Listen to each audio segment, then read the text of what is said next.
السلام عليكم ورحمة الله وبركاته.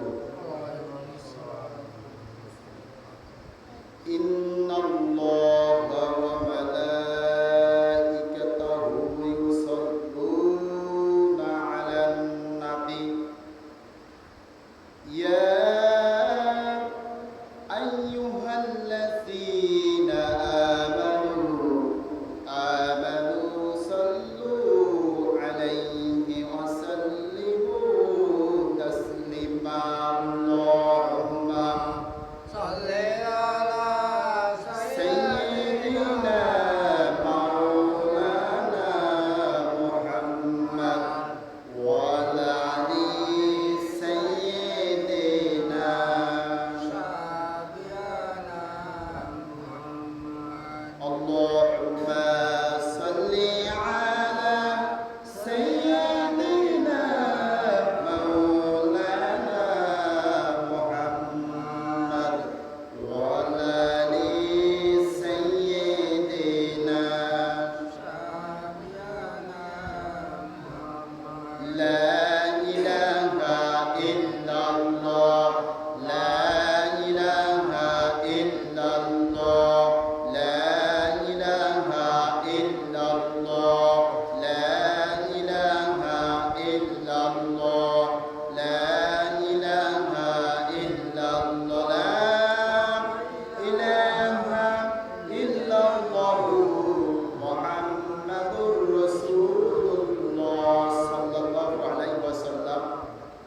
সম্মানিত, আগে আগে হাঁটি হাঁটি পা করে জুমার নামাজ পড়ার জন্য আমরা যারা মসজিদে উপস্থিত হতে পেরেছি সকলে বলি আলহামদুলিল্লাহ। আলহামদুলিল্লাহ। আমি আপনাদের সামনে যে বিষয়টা শুনলে কিয়ামতের ময়দানে আপনাদের দাম বাড়বে, মূল্যায়ন হবে, সেই বিষয় থেকে কিছু কথা বলবো। তা হচ্ছে ওয়াকিমুস সালাহ, এই বিষয়ের উপরে কথা বলবো। এর অর্থ হচ্ছে তোমরা নামাজ কায়েম করো, বলেন সুবহানাল্লাহ। সুবহানাল্লাহ। তাহলে আজকের আলোচনার বিষয় হচ্ছে নামাজ। আজকের আলোচনার বিষয় কি? নামাজ। আল্লাহ রাব্বুল আলামিন বিশ্ব নবী সাল্লাল্লাহু আলাইহি ওয়াসাল্লামের কাছে আয়াত নাজিল করে দিলেন, ওয়াকিমুস সালাহ, তোমরা নামাজ কায়েম করো, বলেন সুবহানাল্লাহ। আরেকটু জোরে বলি সুবহানাল্লাহ। সুবহানাল্লাহ। যখন প্রশ্ন করব তখন প্রশ্নের জবাব দেবেন। ভাইরা আমার, তাহলে এই সমাজের নারী পুরুষ আমরা যারা আছি, আমরা সকলে কম বেশি নামাজ সম্পর্কে কথা জানি। নামাজের গুরুত্ব কি, নামাজের ফজিলত কি, নামাজ পড়লে কি লাভ হবে, নামাজ পড়লে কোন পথ পাবে, সকলে আমরা জানি।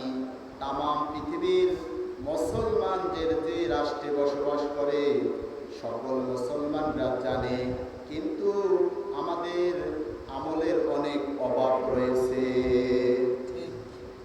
ভাইরা আমার, সম্মানিত মুসলমান ভাইরা, বিশ্বনবী সাল্লাল্লাহু আলাইহি ওয়াসাল্লাম যখন ইন্তেকাল করবেন, তার পূর্বে কলিজার টুকরা নাতিদের কথা বললেন না, মেয়েদের কথা বললেন না, জামাইয়ের কথা বললেন না, সাহাবীদের কথা বললেন না, বললেন, ও আমার উম্মত, শোনো শোনো শোনো, তোমরা নামাজ কায়েম করবে, কারণ এই নামাজ দিয়া জান্নাতে যাওয়ার আপনার একটা আমার একটা রাস্তা হবে। আল্লাহ তাআলা কুরআনুল কারীমের ভিতরে বলছেন, হে নবী, আপনি আপনার পরিবারকে নামাজের আদেশ দিন এবং নিজেও তা পালন করুন। আর তাকওয়া হচ্ছে সর্বশ্রেষ্ঠ। অতএব নামাজ পড়তে হবে।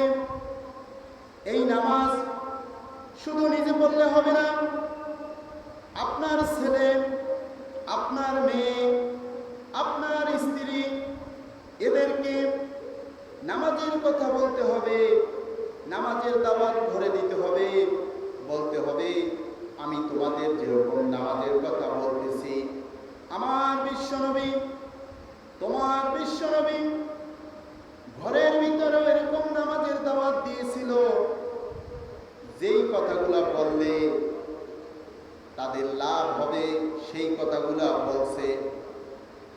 আমি শুধু নিজে একা নামাজ পড়ব, ছেলেকে নামাজের কথা বলবো না, মেয়েকে বলবো না, স্ত্রীকে বলবো না, প্রতিবেশীকে বলবো না, এর নাম নামাজ কায়েম করা না। আমাদের সমাজে লুঙ্গি পরা কায়েম আছে, কাপড় পরা কায়েম আছে। কোনো মানুষকে সাবালক ছেলে মেয়েকে বলা লাগে না তোমরা না কাপড় পরো, সবাই কাপড় পরা বোঝে। বোঝে কি বোঝে না? জবাব দিবেন, বোঝে কি বোঝে না?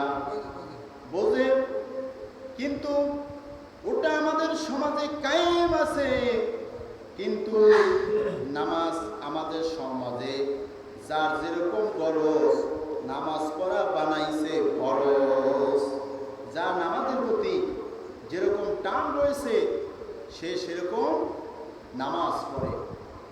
আল্লাহ তাআলা রাব্বুল আলামিন কোরআনুল কারীমের ভিতরে প্রায় 82 জায়গায় বলেছেন ওয়াকিমুস সালাহ, হে বান্দা বান্দি তোমরা নামাজ কায়েম করো, নামাজ কায়েম করো, নামাজ কায়েম করো। চিৎকার মেরে বলেন সুবহানাল্লাহ।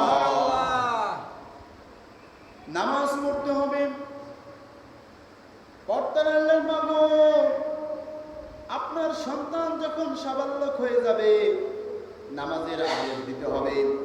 বিশ্বনবী সাল্লাল্লাহু আলাইহি সাল্লাম বলছেন তোমাদের ছেলে অথবা মেয়ে, মুরু আওলাদাকুম, তোমাদের ছেলে মেয়েদেরকে আদেশ করো নামাজের। যখন 7 বছর বয়স হবে এবং 10 বছর বয়সে যদি নামাজ না পড়ে তাদেরকে প্রহার করো, বিছানাগুলো আলাদা করে দাও। বিশ্বনবী সাল্লাল্লাহু আলাইহি ওয়াসাল্লামের আদেশ। কোরআনের ভিতরে আল্লাহ তাআলা নামাজের তাকিদ 82 বার দিয়েছেন। এরপরে আল্লাহ জানে মানুষের টাকা পয়সার মহব্বত বেশি, এজন্য প্রায় 83 জায়গায় বলছে ওয়াকিমুস সালাহ ওয়াতুজ যাকাত, তোমরা যাকাত দাও। তার মানে হচ্ছে যাকাতের কথা প্রায় কোরআনের ভিতরে 83 বার এসেছে। যেখানে নামাজের কথা আসবে সেখানে পাশাপাশি যাকাতের কথা রয়েছে। অতএব এই নামাজ পড়তে হবে। নামাজ যদি আপনাকে পড়তে হয়, আপনার ভিতরে কিছু নারী হোক অথবা পুরুষ হোক, আপনার ভিতরে কিছু পুঁজি লাগবে। তার মানে ব্যবসা করতে গেলে টাকা পয়সা প্রয়োজন হয়, আর নামাজ পড়তে গেলে আপনাকে সূরা কালাম জানতে হবে। বলেন সুবহানাল্লাহ। আপনি যদি সূরা ফাতিহা সহ আরো 4টি সূরা যদি না পারেন, আত্তাহিয়াতু, দুরূদ শরীফ, দোয়া বা সূরা দোয়াই কুনুত, নামাজে উঠতে বসতে যা লাগে আপনি যদি না পারেন, তাহলে এই দুনিয়ায় আপনি যত বড় বিজ্ঞানী হন, যত বড় ডাক্তার হন, যত বড় বাংলা শিক্ষিত হন, যত কোটিপতি হন না কেন, আল্লাহর কাছে আপনার দাম নাই। কারণ আপনার আসল জিনিস নাই। আসল জিনিস হচ্ছে নামাজ। বিশ্বনবী সাল্লাল্লাহু আলাইহি সাল্লাম যে ইসলাম গ্রহণ করেছে, ইসলাম গ্রহণ করার পরে তাদেরকে নামাজের কথা বলছেন। বলেন সুবহানাল্লাহ। একজন সাহাবী বিশ্বনবীকে গিয়ে বলছেন, ইয়া রাসূলুল্লাহ, ইয়া হাবিবাল্লাহ, আমি তো গুনাহ করে ফেলেছি, আমি তো অপরাধ করে ফেলেছি। বিশ্বনবী বলেন তাহলে আসো, নামাজে আসো। নামাজ করার পরে আবার ওই সাহাবী বললেন বিশ্বনবীকে, ইয়া রাসূলুল্লাহ, ইয়া হাবিবাল্লাহ, আমি তো গুনাহ করে ফেলেছি, আমার কি বিচার হবে না? বলছে তুমি যে নামাজ পড়েছো, এই নামাজ পড়ার কারণে তোমার গুনাহগুলি ক্ষমা করা হয়েছে। বলেন সুবহানাল্লাহ। হাদিসের ভিতর আসছে যে বান্দা বান্দি অজু করার পরে নামাজ পড়তে আসে, তার মানে অজু করার সময় অজুর যে ফরজ আছে, সুন্নাত আছে, এগুলা পালন যখন করে সগীরা গুনাহগুলো তার মাফ হয়ে যায়। সুবহানাল্লাহ। আল্লাহ নবী আলো বলেন, এক জুমা থেকে অন্য জুমা, এক রমজান থেকে অন্য রমজান, বান্দা যদি নামাজগুলা পালন করে, নামাজগুলা আদায় করে, এর ভিতরে বান্দা যত সগীরা গুনাহ করে আল্লাহ তাআলা গুনাহগুলি ক্ষমা করে দেয়। সুবহানাল্লাহ। নামাজ পড়ার কারণে আল্লাহ ক্ষমা করে দেয়। সেই নামাজ পড়তে হবে জামাতের সহিত। আমরা ছেলেকে খাইতে দিই, মেয়েকে খাইতে দিই, পুরুষেরা পায়ের ঘাম, মাথার ঘাম কাজ করতে যাইয়া পায়ে ফেলায়, এত কষ্ট করে আয় করে ছেলেকে খাওয়ায়, মেয়েকে খাওয়ায়। অনেক ঘরে আছে ছেলে মেয়ে, স্ত্রী নামাজ পড়ে না, শুধু পুরুষ নামাজ পড়ে, অথবা স্ত্রী নামাজ পড়ে, মেয়ে নামাজ পড়ে, স্বামী নামাজ পড়ে না। একটা না একটা সমস্যা প্রত্যেকটা ঘরেই লেগে আছে। এই এলাকায় কম আছে, অন্য অন্য এলাকায় এই সমস্যাটা বেশি আছে। আল্লাহ তাআলা বলেন, বান্দারে আর রহমান, আমি হলাম রহমান। আল্লামাল কুরআন, আমি তোমাদের কোরআন শিক্ষা দিয়েছি। কেন কোরআন শিক্ষা দিল? এজন্য কোরআন শিক্ষা দিল আপনাকে জান্নাতি মানুষ যদি করতে হয়। আপনি যদি কোরআন না জানেন, কোরআন যদি পড়তে না জানেন, কোরআন যদি না শোনেন, তাহলে জান্নাতের কথা আপনি জানতে পারবেন না, জাহান্নামের কথা জানতে পারবেন না। কোনটা আল্লাহর পথ, কোনটা শয়তানের পথ, কোনটা জান্নাতের পথ, কোনটা ইবাদতের পথ, কোনটা আল্লাহর গোলামীর পথ, এগুলো আপনি জানতে পারবেন না। আপনি এজন্য জানতে পারছেন আর রহমান আল্লামাল কুরআন খলাকাল ইনসান আল্লামাহুল বায়ান। বলেন আল্লাহু আকবার। আল্লাহু আকবার। আল্লাহ তাআলা বলেন, আর রহমান, আমি হলাম রহমান। আল্লামাল কুরআন, আমি কোরআন শিক্ষা দিয়েছি। খলাকাল ইনসান, মানুষ জাতিকে। আল্লামাহুল বায়ান, কথা বলার শক্তি দিয়েছি। বলেন সুবহানাল্লাহ। আপনি যে সূরা দিয়ে নামাজ পড়েন, মনে করেন আপনি যে এক একটা মানুষ এক একটা সূরা জানে, ওই সূরার ভিতরে যদি আপনি অর্থগুলো বুঝতেন, আপনি আরো মজা পাইতেন। এই সূরার অর্থ না বোঝার কারণে মানুষ আকাম কুকাম বেশি করে। কি করে না? কোরআনের সব জিনিস শুনলেই কি নাম রাখা যাবে না। কোরআনে লেখা আছে সূরা আর রহমানের ভিতরে, যে ব্যক্তি হাবিয়াইয়া আলাই রাব্বিকুম তুকাদ্দিবান, এই শব্দটা প্রায় 31 বার আল্লাহ তাআলা সূরা আর রহমানে বারবার বলছেন। এর অর্থ হইছে তোমরা তোমার রবের কোন কোন জিনিসকে নিয়ামত অস্বীকার করো। তুকাজ্জিবান মানে কি? তুকাজ্জিবান অর্থ হইছে মিথ্যাবাদী। এক ভদ্রলোক নাম শুনলো যে বারবার আল্লাহ তাআলা কোরআনের ভিতরে তুকাজ্জিবান বললো, তাহলে আমার মেয়ের নাম তুকাজ্জিবান রাখি। তা মেয়ে যখন দেখার জন্য গেল, তখন বলছে যে এই তুকাজ্জিবান, এদিকে আসো। বলতেছে চাচা কি নাম রাখছেন? বলতেছে আল্লাহ তাআলা তো বারবার সূরা আর রহমানে বলছে, না আমি এই জন্য তুকাজ্জিবান রাখছি। বলছে না, এই নাম রাখা যাবে না, এর নাম হচ্ছে মিথ্যাবাদী। অতএব আরবি শুনলেই নাম রাখা যাবে না, এর অর্থ আছে। বাইরে আমাদের সমাজে সবচেয়ে বড় দোষ হচ্ছে আপনার জানুক না জানুক মাসলা একটা ভিট করে দেয়। বলে আমি যদি এই কোরআন হাদিসের কথা বলতে পারি, আমাকে বড় হুজুর বলবে অথবা বরমেয়া বলবে।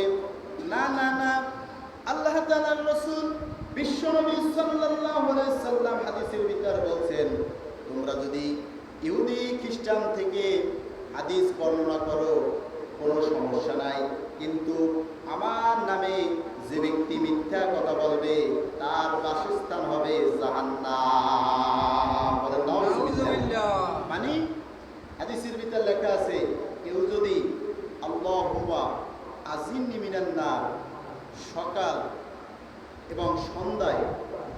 বার পাঠ করে তাহলে সে মারা গেলে জান্নাতি হবে, হাদিসে লেখা আছে।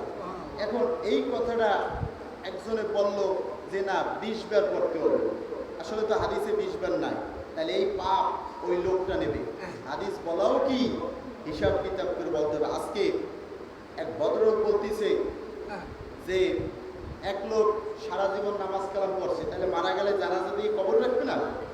কবর রাখবে। তা এখন বলতেছে যে সেই লোকটা মারা গেছে, মারা যাওয়ার পরে সবাই তো মরবো, আপনি আমি মারা যাব না? যাব, একটা শেষ সময় আছে আপনারা। তা এখন মারা যাওয়ার পরে ইমাম সাহেব যখন জানাজায় গেল তখন বলতেছে যারা নামাজ কালাম করেন নাই তাদের জানাজা দেওয়া লাগবে, চলে যেতে পারে। তা আমি এই কথা শোনার পরে লোকটারে বলতেছি এই কথা যে ইমাম সাহেব বলছে সেও ভুল বলছে। এখন আমি যে ব্যাখ্যা দিতে আছি ব্যাখ্যা সে শুনবে না, সে যা বোঝে ওইটাই, মানে তাল গাছ কি তা, আসলে তা না। কোরআনের আয়াতে লেখা আছে যে ব্যক্তি তিল পরিমাণ অর্থাৎ বালি পরিমাণ হোক, শস্যের দানা পরিমাণ হোক নেকির কাজ করবে, কাল কিয়ামতের ময়দানে সে দেখতে পাইবে। আর তিল পরিমাণ কেউ যদি খারাপ কাজ করে সেও দেখতে পাইবে, অথচ সে জানাজায় গেছে, সে জানাজা পড়বে না কেন? সে ফরজ নামাজ পড়ে নাই, ফরজ নামাজ পড়ে নাই সেজন্য সে পাপ কামাই করছে, কিন্তু জানাজায় যে গেল ওই জানাজায় যাওয়ার কারণে সে ওখানে নেকি সে পাবে। কি নেকি? বিশ্বনবী আল্লামা সাইদি যখন মারা গেল তখন আমি আমার মসজিদে এই হাদিসটা ওই দিন বলছিলাম। এক ভদ্রলোক আমার বলতেছে যে হুজুর আল্লামা সাইদি মারা গেল আর আজকে আপনি জানাজার ফজিলত বললেন, ওই কারণে কি না? আমি কই না, আমার ভালো লাগছে সেই জন্য জানাজার ফজিলত বলছি। তা দেখেন মানুষের আল্লামা সাইদি যখন নাহমাদুহু ওয়া নাস্তাঈনুহু ওয়া নাস্তাগফিরুহু বলতো, লক্ষ লক্ষ লোক জামায়াত হতো। মুফতি আমির হামজা যখন নাহমাদুহু ওয়া নাস্তাঈনুহু পড়ে লক্ষ লক্ষ লোক হাজির হয়। আব্দুল্লাহ আলামিন ইন্টারন্যাশনাল বক্তা যখন নাহমাদুহু ওয়া নাস্তাঈনুহু ওয়া নাস্তাগফিরুহু পড়ে লক্ষ লক্ষ লোক হাজির হয়। আর এমন এমন লোক আছে নাহমাদুহু ওয়া নাস্তাঈনুহু বললে 1000 লোক হাজির হয়, আবার কেউ বললে 500 জন 50 জন হাজির হয়। এই রহমত কার? এই রহমত হচ্ছে আল্লাহ। তাইলে ওই লোকটা যার কথা শুনলে চোখ থেকে পানি পড়ে, যার অজের ফিতা শুনলে মনে হয় কালকে অজ করে ছেড়ে দিয়েছে, এমন কোনো দিক বা বিবেক নাই আল্লামা সাইদি আলোচনা করে নাই। তার ছেলে রাফিক বিন সাইদি মরহুম তিনি বলছেন যে আমার আব্বা এমন কোনো দিক বা বিবেক নাই যে আলোচনা করে নাই। আপনি নেটে সার্চ দেবেন, আপনার যে আলোচনা শুনতে মন চাইবেন, দেখেন এই ধর্ষণের আলোচনা কবে করছে। এখন সেই আল্লামা সাইদির ধর্ষণের আলোচনা শুনলে মনে হয় যে গতদিন কোনো ঘটনা ঘটছে সেই আলোচনা চলছে। আমি বললাম অনেকে ভয় পায়, আমি বললাম যে কেউ যদি আমার কথা না, রসুলের কথা, বুখারীর হাদিসের কথা, কেউ যদি কারো জানাজায় উপস্থিত হয় তাহলে সেই এক কিরাত নেকি নিয়ে ঘরে ফেরে। এখন এক কিরাত পরিমাণ কি এই জিনিসটা তো সবাই বোঝে না। এক কিরাত হচ্ছে হাদিসে লেখা আছে বহুত পাহাড় পরিমাণ সওয়াব নিয়ে সে ঘরে যায়। সুবহানাল্লাহ। এরপরে কেউ যদি জানাজায় দাফন পর্যন্ত মাটি দেওয়া শেষ করে চলে আসে তাহলে ওই ব্যক্তি 2 কিরাত পরিমাণ সওয়াব নিয়ে ঘরে ফেরে। তাহলে এখন আমি যদি বলি যে নামাজ পড়েন নাই সে জানাজায় আসবেন না, তাহলে এই নেকি থেকে সে মাহরুম হলো না? মাহরুম হলো। কিন্তু আমাদের সমাজে সবচেয়ে বড় সমস্যা কি? আউল ফাউল অহেতুক অনর্থক কথা অনেক বক্তারাও বলে, শ্রোতারাও শুনে, কিন্তু নবীজি যে হাদিসে যে কথাগুলো বলছে ওই কথাগুলো যদি সরাসরি শোনে আপনি সরাসরি আপনার ভিতরে বুঝ পয়দা হবে, আর শুনলে আপনি আমল করতে পারবেন। যেমন আল্লাহ তাআলা কোরআনে বলছেন ওয়াকিমুস সালাহ, তোমরা নামাজ কায়েম করো।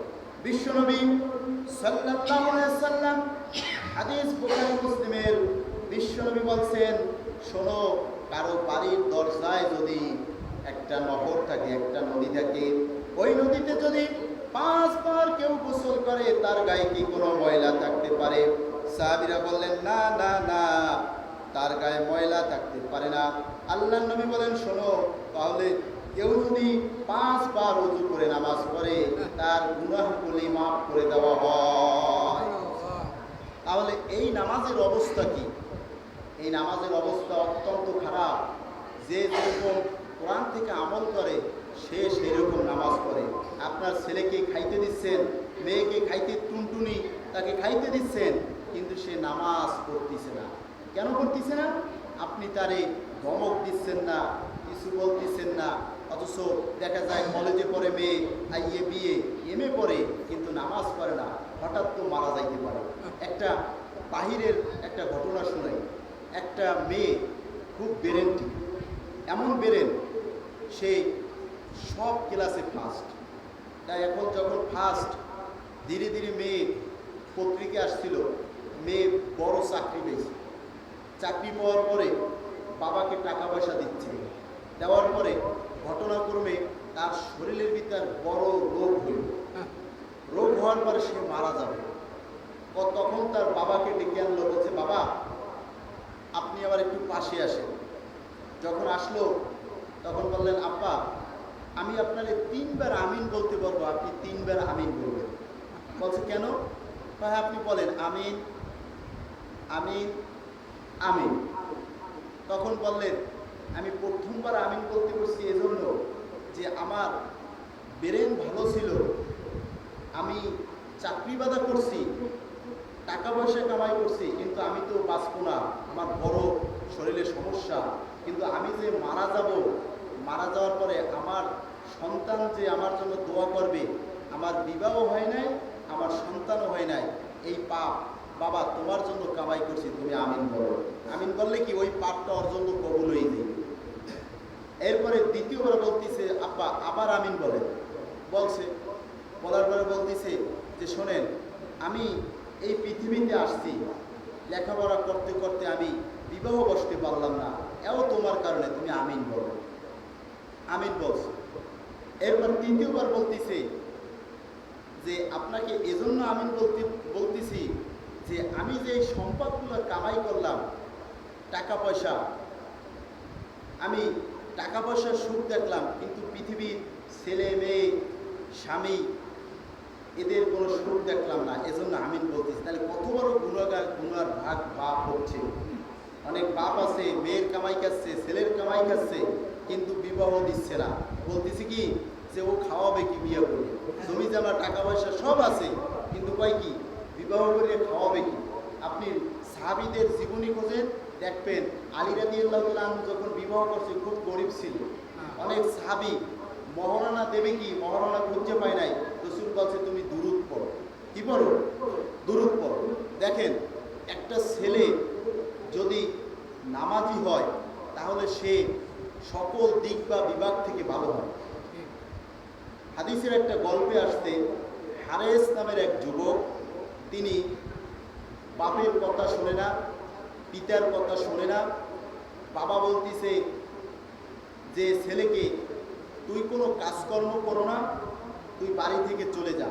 মা বলতেছে তোর বুড়ো বাবা ভ্যান চালাইয়ে খায়, অথচ তুই কোনো কাজকর্ম করো না বাড়িতে, তোর কি খেতে লজ্জা হয় না? এবার হারেস বলতেছে ও গো মা শুনে নাও শুনে নাও শুনে নাও, আমি আর ঘরের খাবার খাবো না, একটু খাবার খাই, সেজন্য তুমি আমাকে কত কথা বলো, বাবাই কথা বলে, আমি আর খাবার খাবো না।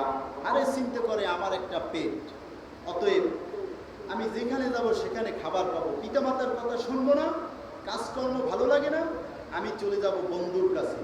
বন্ধুর কাছে গেল, ঘটনা অনেক লম্বা, সারমর্ম বলতেছি, এই ঘটনাটা বললে আধা ঘন্টা সময় লাগবে। সারমর্ম বলতেছি শিক্ষার জন্য। এরপরে হারেস চলে গেল বন্ধুর কাছে। বন্ধুকে গিয়ে বলে বন্ধু, বন্ধু চিন্তা করে অকার্ম একটা আসছে, ওর কাজকর্ম করে না, নামাজ কালাম করে না। তা ফ্রেন্ড যখন আসছে দেখি কি বলে, বলতেছে শোন আমার কে কিছু টাকা ধার দিবি, আমাকে যদি কিছু টাকা ধার দাও তাহলে আমি তোমাকে কি দিয়ে দেবো। এখন বন্ধু চিন্তা করে ও তো লোক ভালো না, টাকা পয়সা নিলে আর দেবে না, তাহলে ওরে যদি ধার দিই তা এই টাকা তো মার দেবে, দোস্ত বিপদে পড়ছো, দেওয়া তো লাগে, তাহলে তুমি যে টাকা নেবা নিয়ে কাজটা করবা কি? দোস্ত কি কাজ করবো তুমি জিজ্ঞাসা করো না, কিন্তু তোমার টাকা আমি দিয়ে দেবো, কিছু দিরহাম ধার দাও। এরপরে কি দিরহাম ধার দিল। ধার দেওয়ার পরে বলতেছে যে টাকা তো পাইলাম, কাজটা করবো কি, কোনো কাজকর্ম তো জানি না। হ্যাঁ মাথায় বুদ্ধি আসছে, রাতের বেলায় করবো চুরি, দিনের বেলা সুন্দর বাবুর মতো প্যান্ট শার্ট করে হাঁটবো, সুন্দর বুদ্ধি। তা চিন্তা করলো যে চুরি তো করবো, কার বাড়ি করবো, সবার বাড়ি চুরি করলে তো রেহাই পাওয়া যায় না। কিছু কিছু লোক আছে আস্তাহা, এমন বিধান দেয় ছাড়ে না। এখন কয় তাহলে চুরি করবো, এই এলাকার বড় লোক হচ্ছে ইমাম সাহেব, তার টাকা পয়সা আছে, কাজী মানুষ, মসজিদের ইমাম, ইমাম সাহেবের বাড়ি চুরি করলে ইমাম সাহেব কিছু বলবে না। এখন ইমাম সাহেবের বাড়ি চুরি করতে গেল, যাই রে যুবক মানুষ, ইমাম সাহেব সজাগ, তাই কপাল খারাপ, প্রথম দিন চুরি করতে আসলাম, আর ইমাম সাহেব যদি ঘরের লোক যদি সজাগ থাকে তাহলে কি চুরি করা যায়? যায় না। এখন যুবক মানুষ চিন্তা করছে চুরি না করতে পারি, তাই কি বলে ইমাম সাহেব, ভালো মানুষ কি বলে একটু শুনি। ইমাম সাহেবের বউ বলতেছে, না তোমাকে দিয়ে কিচ্ছু হবে না, তুমি ইমামগিরি করো, কাজীগিরি করো, সমাজের বিচার সালিশি করো, তোমার মেয়ে বড় হয়ে গেছে, তাকে বিবাহ দেওয়া লাগবে, তোমার এদিকে কোনো মাথা নাই। ইমাম সাহেব বলতেছে, তোমার জ্বালা আর ভালো লাগে না? আমি আল্লাহর কাছে ওয়াদা দিলাম যে যুবক 40 দিন জামাতের সহিত নামাজ পড়বে, আমার মেয়েটা তার সাথে দেবো। আরে চিন্তা করে মাত্র 40 দিন নামাজ পড়বো, কাজী সাহেবের এত জমি জমা, তাহলে মেয়েটা তো আমিই পাবো, তাইলে নামাজ পড়তে চলে যাবে। এখন সে সব চুরির মাল রেখে রেখে নামাজ পড়তে চলে গেছে। কাজী সাহেব মসজিদে যাইয়ে দেখে যে হাজির। চিন্তা করলো চোর এখন হাজির কেন? ও মনে এখন বিবাদে করে আসছে, 1-2 দিন পড়বে, সব দিন কি আসবে নি? এখন নামাজ পড়ছে, নামাজ পড়ে মসজিদ পড়ে ছাড়ে না, কারণ ওর মনে তো জানছে যে ইমাম সাহেব ওয়াদা দিয়েছে 5 কিলাস, 40 দিন নামাজ পড়লেই মেয়েরা দেবে, তাই ইমাম সাহেবের টাকা পয়সার কি অভাব নাই, জমি জমার অভাব নাই। এখন নামাজ পড়ার পরে ইমাম সাহেব কয়, তুমি মসজিদে বের হবে না, তালা দেবো। বলতেছি, কয় ইমাম সাহেব সূর্য উঠলে যে একটা নামাজ পড়তে হয় না, ওই নামাজটা পড়িয়ে বের হবো হবে।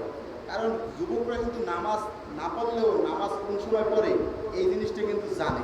এখন সব যুবকরা, এখন দোকানদাররা, বিভিন্ন মানুষ ইসলাম সম্পর্কে গবেষণা করে, বলে আলহামদুলিল্লাহ আগের চেয়ে সমাজ একটু একটু ভালো হইতেছে, সবাই ইসলাম সম্বন্ধে গবেষণা করে। সে তরুণ বেঁচে খাইলে ওখানে পেয়েও কি ইসলামের কথা বলে। এখন হারেস আসরের নামাজ পড়ছে, ওই সকালে সেই নামাজ সূর্যোদয়ের নামাজ পড়লো, এরপর আসরের নামাজ পড়লো। কিছুদিন যাওয়ার পরে আরে একবার ইমাম সাহেব মসজিদে আসেন। এখন এলাকার লোকজন সবাই তো আমার নামাজ পড়াইতে পারে না। এখন হারেসকে বলতেছে, বাবা আমরা মুরব্বী মানুষ, এই ঝামেলা পছন্দ করি না, তুমি একটু নামাজ পড়ো। বলতেছে যে আসলাম বিবাহ করতে, তাই কি বিপদে পড়লাম, নামাজ পড়ার লাগে। ও তো সূরা কালাম জানে না তেমন, কিন্তু নামাজ কয়েক তো এটা সে জানে। ইমাম সাহেবের পিছে নামাজ পড়াইছে, এখন আসরের নামাজ পড়তে গেছে। এখন চিন্তা করে সুবহানা রাব্বিয়াল আযীম পড়া লাগে না, এখন পড়তে হয় 3 বার 6 বার, প্রায় 20-30 বার পড়ছে।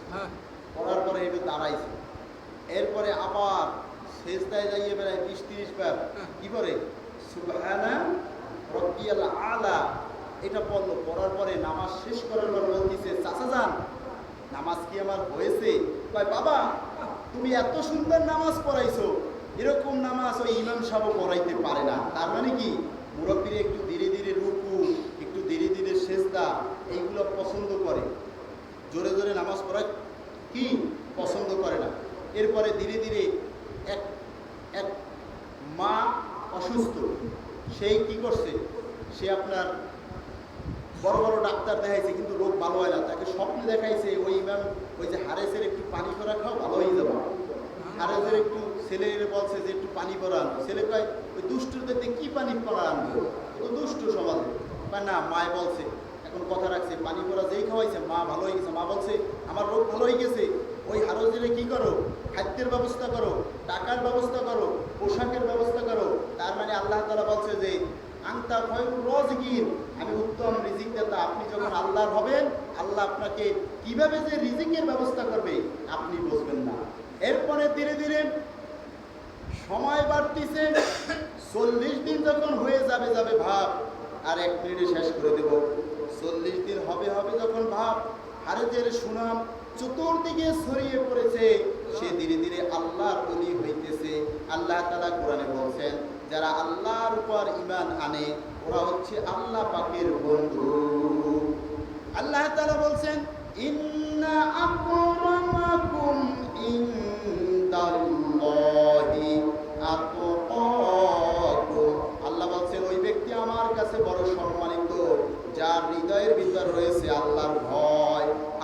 হৃদয়ের ভিতরে আল্লাহর ভয় চলে আসছে, জাহান্নামের ভয় চলে আসছে।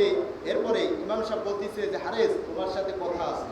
এবার বলতেছে ভাই চাচা যান, আপনি যে কথা বলবেন সে কথা আমি জানি, আমি যে কাজের জন্য মসজিদে আসছি ওই কাজ এখন আর করতে রাজি না, তার মানে বিবাহ করতে রাজি না। আমি আল্লাহর নামাজ পড়ে রোজা রেখে তাহাজ্জুদ করে এত মজা পেয়েছি, আমি এই মজা ছাড়ব না। অতএব মোটে রাজি হচ্ছেন না। শেষ পর্যায়ে কি বিবাহ হচ্ছে। একটা ছেলে যদি আল্লাহ রসুলও বলছে যে ব্যক্তি 40 দিন তাকবিরুল্লাহ শহীদ, যারা তাবলিগ করছেন তারা জানেন এই হাদিসটা তাদের বেশি বলা হয় যে 40 দিন জামাতের সহিত যারা নামাজ পড়বে দুইটা তাদের উপকার। একটা হচ্ছে তার নামখানা কি মুনাফিকের ভিতর থাকে না, আর 40 দিন তাকবিরুল্লাহ শহীদ নামাজ পড়লে একটা বড় একটা ফজিলাত আছে। অন্য এক সময় বলবো। আল্লাহ সুবহানাহু ওয়া তাআলা সবাইকে বোঝার তৌফিক দান করুক। আমি আপনি সকলে যেন মৃত্যুর আগ পর্যন্ত ফরজ নামাজ পড়তে পারি। যত বিপদ বাধা মুসিবত আসুক আমরা ফরজ নামাজ ছাড়ব না। যারা 4 রাকাত কবলা বা সুন্নাত নামাজ পড়েন নাই তারা মেহেরবানি